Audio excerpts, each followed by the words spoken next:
Hello everyone and welcome back to Shocked Up. I'm your host Andres and I have a little issue with my car. So this has been going on for a couple years right now and I just decided to tackle it. So pretty much I changed the radio in my car, and when I was doing it I realized that the noise from my blinker was actually coming out of the driver's side speaker. Now if you watched my previous video on the skateboard build, you'll know I'm cheap and you'll know that I don't want to spend any extra money like 60 bucks for a new module to get the blinker working. So in this video I'll be showing you how to try and get something like that working. Now we just need to get a change of setting and go see what we're dealing with. So here we are inside my 2007 Chevy Cobalt. As you can see, new radio, Bluetooth, amazing, but no blinker noise. So I just have the ignition on right now and you can see no noise at all, and it's supposed to be coming from the driver's side speaker. Yep, nothing at all. So we need to figure out what's going on in these wires that's right by the signal stock. So to do so, we have to take out this cover here, and to give us more room, I'm also going to be taking out this whole back plate under here. So let's get started. Alright, so now this is out. I left the wire in because, I don't know, it gave me enough room I needed. So there's 3 7mm bolts, one here, here, and here, that we need to take out.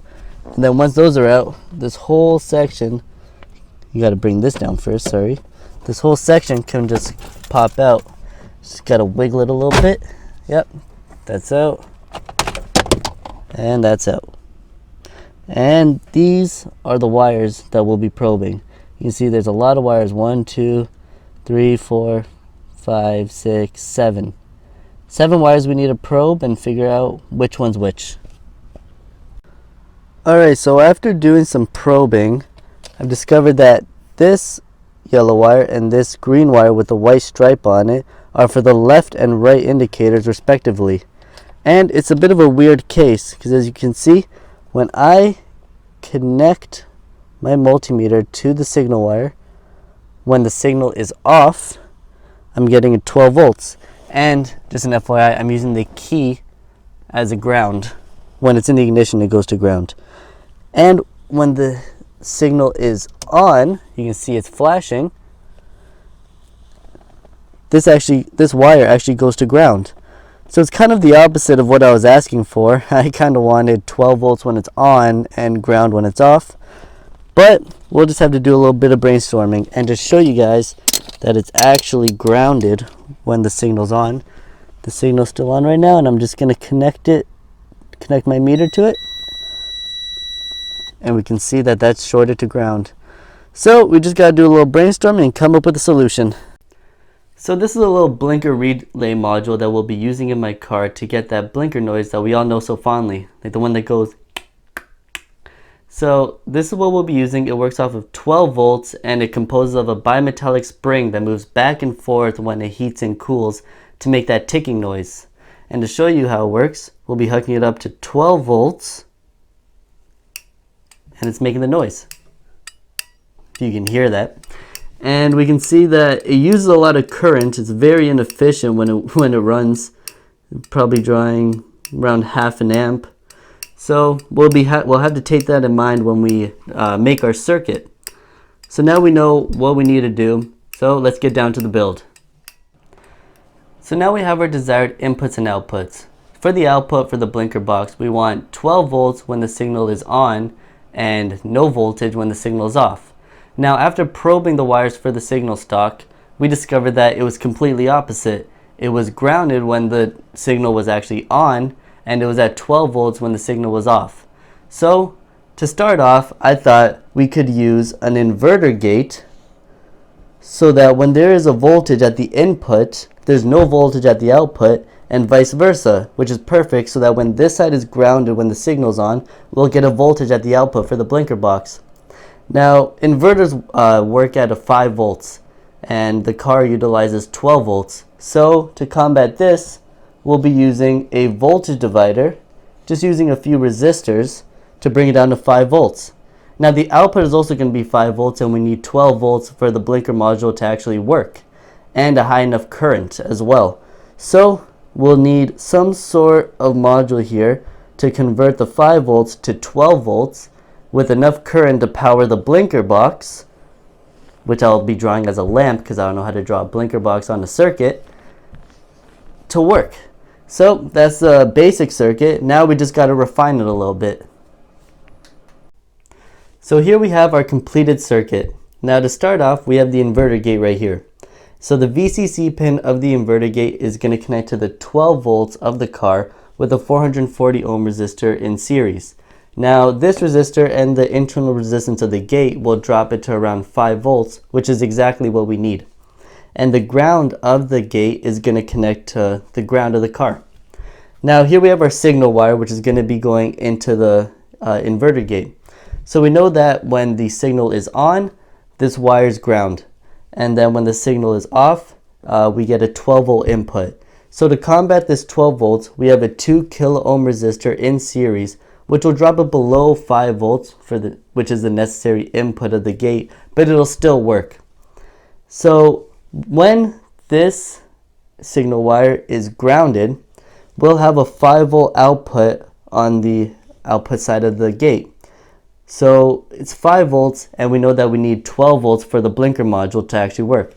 So we have a little more work to do before we get there.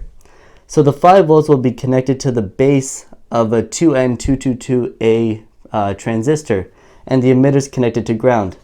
Now over here we have a crudely drawn relay, a 12 volt relay, which is connected to 12 volts of the car, and a clamping diode for protection for the BJT. So when 5 volts comes in, this this transistor turns on, which will allow current to flow down to ground.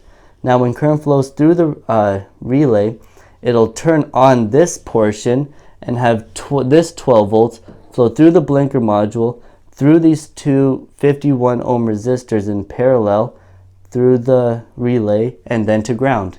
So that's what will make our blinker module actually run. So some of you might be asking, why the two 51 ohm resistors in parallel? Well, the reason for this is I tested the blinker module with 12 volts and a few resistors in series with it, and discovered that it'll only work with a maximum resistance of 25 ohms. So the 251 ohms in parallel makes around 25.5 ohms, which still works. So the reason why I actually did this instead of going with the regular 25 ohm resistor in series is because of the power flowing through the resistors. So we discovered earlier that around half an amp will be flowing through this entire section to ground, which is half an amp flowing through the resistors and half an amp flowing through the blinker module. Now when you put it in parallel, that'll split the current in half to 0.25 ohms. And so now we can calculate our power that's in each resistor by using the formula the power equals the current squared multiplied by the resistance. So we have half of half an amp, which is 0.25 amps squared, multiplied by the resistance of each resistor, which is 51 ohms, to get a resistance of 3.2 watts. So you know, if I was using a 25 ohm resistor only in series with it, the power would be much greater and cause a lot more heat to be built up inside the circuit. So 3.2 watts is still a lot, but I got two 5 watt 51 ohm resistors to put in its place. So it should handle this 3.2 watts without a problem. So now that we have our completed circuit, let's actually make it. So here we have our completed circuit. So here is our positive rail, which I have 1 and 2 220 ohm resistors in series because I couldn't get a 440 ohm resistor to the input of the inverter.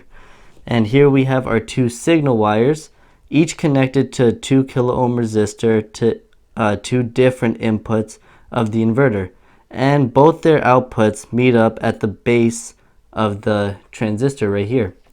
And here is our relay, which when switched on, it'll allow current from the positive rail to flow through the resistors, through the relay, and through the blinker module to ground, which will make it blink. And here's our blinker module, which we'll be using. And I made this modular because I wanted to be able to take it out in case it fails. So this just plugs in, just like that. And now I have the circuit hooked up to my power supply, which is supplying 12 volts to the circuit right now. So here's our positive and our negative for the 12 volts. And these are our two signal wires. So right now nothing's happening when they're not connected, but they will be connected to 12 volts when the signal's off. So you can see when it's connected to 12 volts, nothing happens. And now when it's connected to ground, when you switch the blinker on, it starts blinking. So it's perfect. Now we can actually put this in the car. So I actually 3D printed a nice little case for it. It has a few vent holes, and this will fit perfectly. Just disconnect these. This will fit perfectly inside.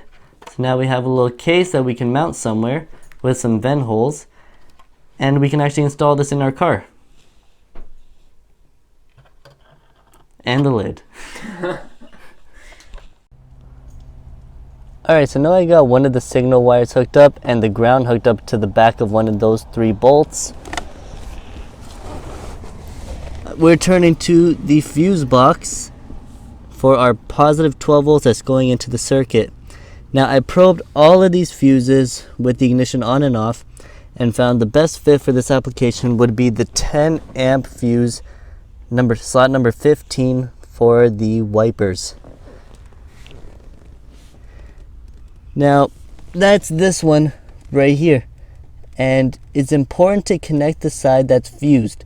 So with the fuse off, you're going to probe the left and the right side and see which one has the 12 volts and which one doesn't, and connect your wire to the one that doesn't, so then it's after the fuse. And you want to make sure that this fuse only becomes live once the ignition's on and no time else. So now we have all the wires connected and we can actually see if this thing works. And now as you can see, the blinker's on and we're getting that beautiful ticking noise coming from this box. You can hear, bring the mic closer. That's sounding really good.